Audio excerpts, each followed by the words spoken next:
Welcome back to Bucksport, South Carolina on the Waccamaw River.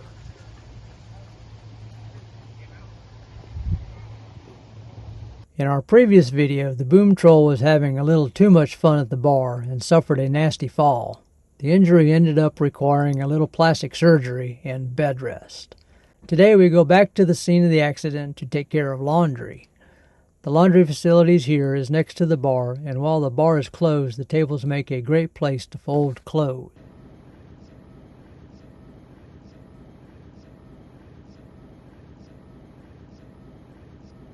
During our time at Waccamaw Marina, we learned about the Plantation tour boat and decided to drive back there to take the tour with our friends Judy and Charles. So welcome aboard. We're going to explore a couple of rivers today, the Waccamaw River and the PD River. And you guys are on a cruise, so sit back and relax. You can move about the cabin once we're underway. Just be conscious of your neighbors when you're taking pictures or blocking views or anything like that. So we may encounter some wildlife while we're on this cruise in the form of alligators, snakes, birds, and birds would be eagles, ospreys, herons. We may even see some mammals in the form of porpoises. We've been seeing those lately. And reptiles, alligators, snakes, and turtles. Now these trees and all this growth you see here is no more than 150 years old, maybe because before that they were all gone. So close your eyes and imagine all of these trees gone on both sides of the river. That's just rice fields as far as you can see. I'll give you some examples of that. I missed catching video of the tour guide talking about why the Waccamaw River is brown. The cypress trees along the river produce tannins to protect their roots from rotting. The tannin leaches into the water and turns the water brown. Although the water looks dirty and causes boats that travel in it to end up with a mustache, it is actually clean. During the colonial days, the tall ships would actually go as far up the Waccamaw River as possible and fill their water barrels with river water.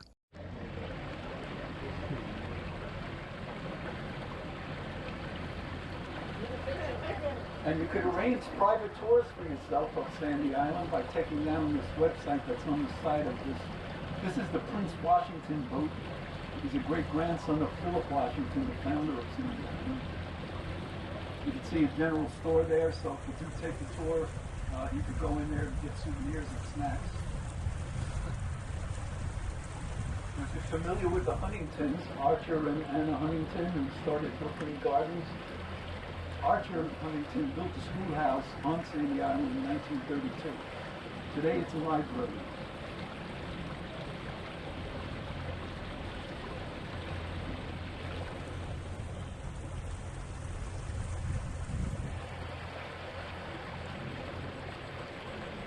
They didn't have electricity until 1960.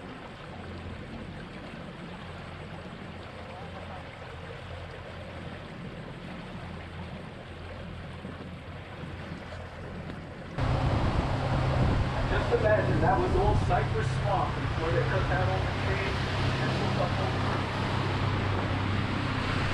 From around 1700 until the 1860s, this area produced and exported rice. At its apex before the American Civil War, there were over 100,000 acres of rice fields that produced 120 million pounds of rice per year.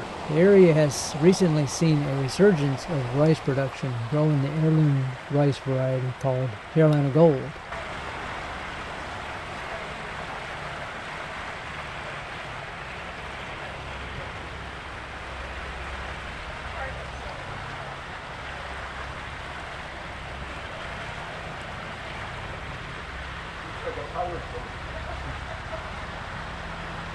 You might recognize this sailboat from our previous video about leaving Georgetown.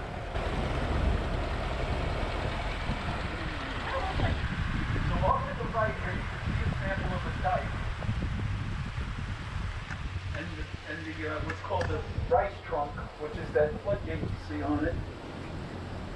So this one is actually made out of wood, but it's filled in with soil, with that gumbo soil, and you can see the one on the other side.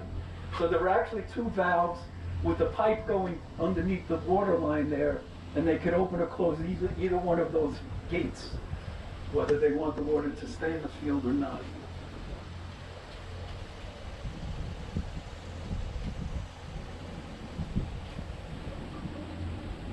Okay, Hasty Point is off to the left there. There is one original structure that's still there, and that's that barn you see at the top of the hill up there. That is the original barn from the plantation days.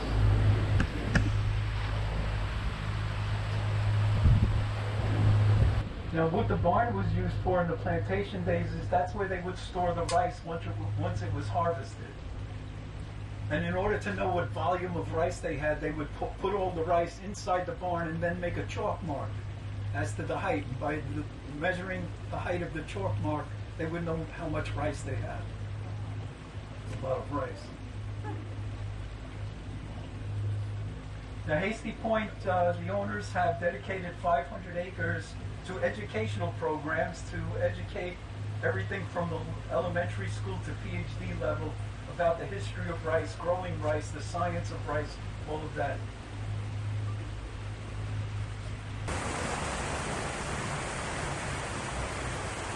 So the front of the plantation house is the original, and what you'll notice as we look at different plantation houses is they seem to always build them so that if you're sitting on the front porch, you're looking out at your rice fields. So this little pond here was a rice field back in the day.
Now, Chicora Wood was established in the 1730s. It was grants to John Alston. There's that name, Alston again.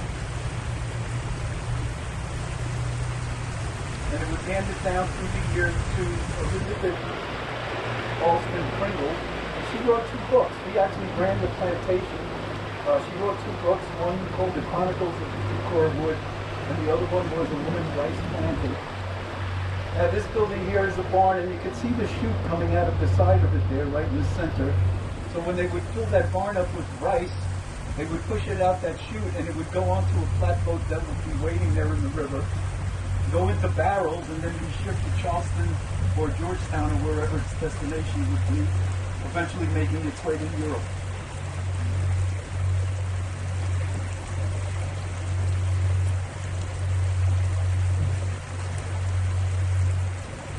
Now this Chicora Wood actually has its own mill, and how can I tell that? Because I see a chimney, so that indicates it's a steam-driven mill.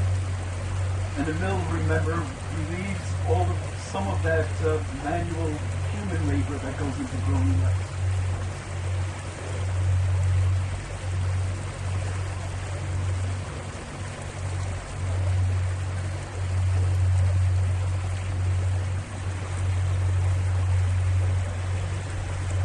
Coming up on the right is the main house. The one with the columns that you see, that was the replacement after a fire. The other wing, the one with the dormers on it, that's the original plantation house. And after the fire of the other section, it was all built back together with some of the original wood that was left over.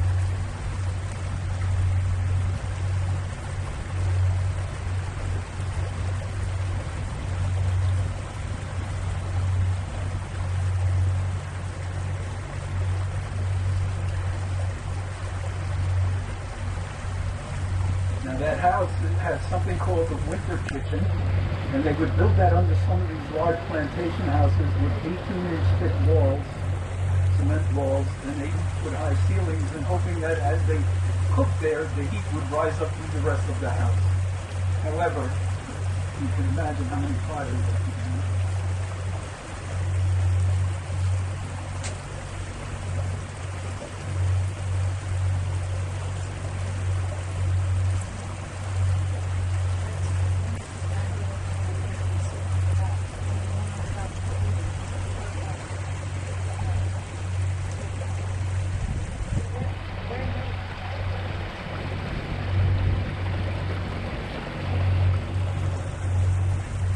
There are some original structures on this plantation, such as slave cabins, smokehouse, and summer kitchen.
The plantation tour was a very enjoyable break from the boat projects, but we have a lot of work to get done while we wait on our next slip to open up in Little River, South Carolina. There seems to always be interesting things to see when you live on a boat, such as this little pusher tug that looks to be in search of the next barge to get behind, people climbing masts, and fast boats.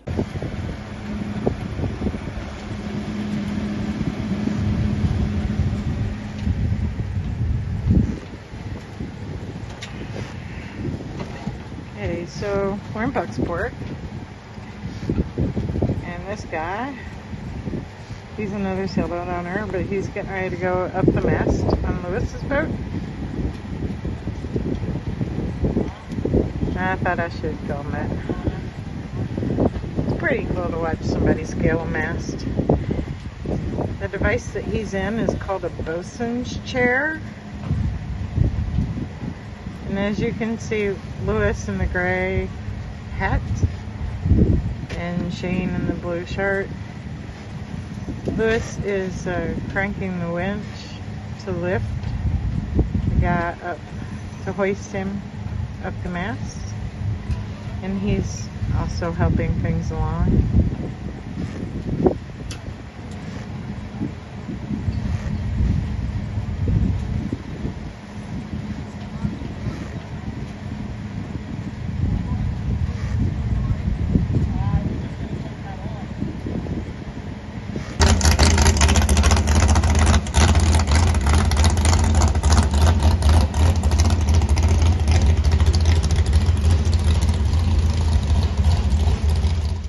If you have subscribed, thank you very much. If you have not subscribed yet, go ahead and click that subscribe button.